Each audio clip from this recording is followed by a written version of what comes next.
In the African nation of Nigeria, millions of Christians are persecuted by Islamic terror groups. The Nigerian government is doing very little to stop the attacks. Well, now religious freedom advocates, including one member of the U.S. Congress, are taking action. CBN's Kelly Wright has this look at the crisis.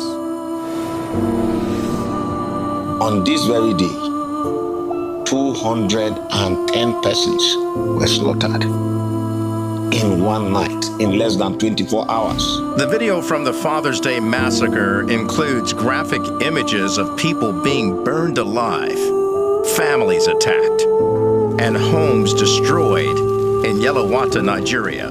That very day, it was raining, so Fulani herdsmen, they invaded the community and claimed so many lives. Around 12 midnight, we started having calls from Yelawata that the Fulanis have come and they are killing, burning. Friday night, I was leaving my house. See my house there. I come here, they shoot gun.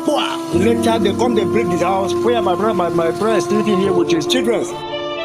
Thereby, they come, they kill people. They were breaking the house. Say, Allah Akbar, Allah Akbar, Allah Akbar. These first-hand accounts gathered by Truth Nigeria journalists describe the ongoing atrocities in a terror campaign to eradicate Nigeria's Christians.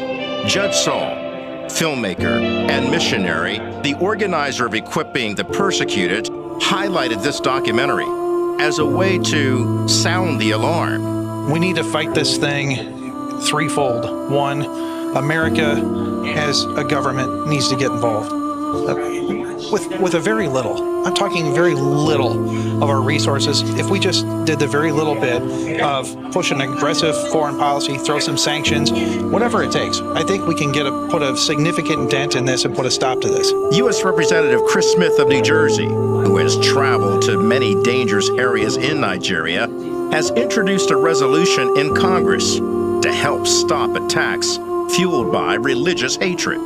There has been an exponential increase in attacks on Christians and some Muslims, but Christians in particular.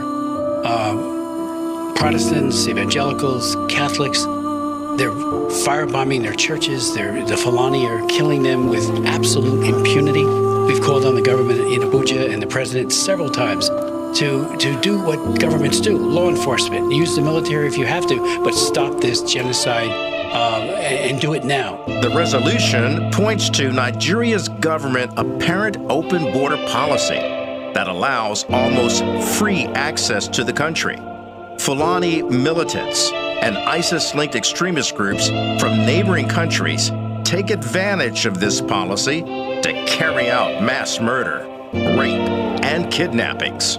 We're also calling on President Trump to reissue, which he did in his first term, the designation of country of particular concern. And that then gives the president wide latitude to impose sanctions. It's an excellent bill when it's used properly.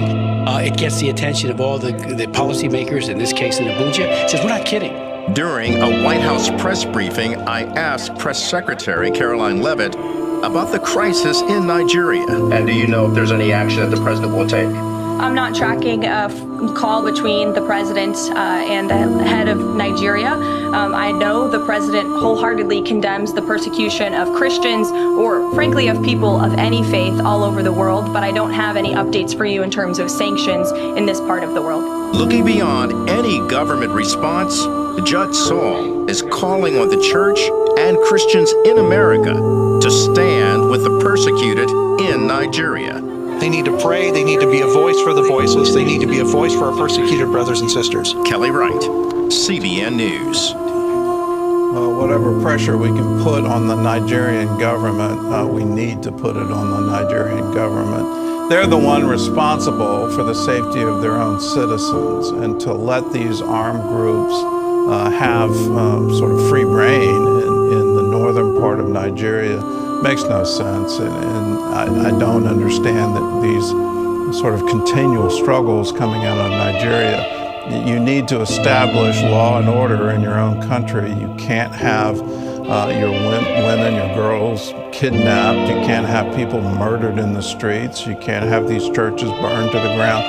All of that is happening, and it's happening on their watch. So whatever we can do as United States citizens to petition our government and to support this bill in Congress, and then move on the administration and the State Department to do the very necessary work of saying, look, it's time for you to stand up for your own people. It's time for you to protect Nigerians.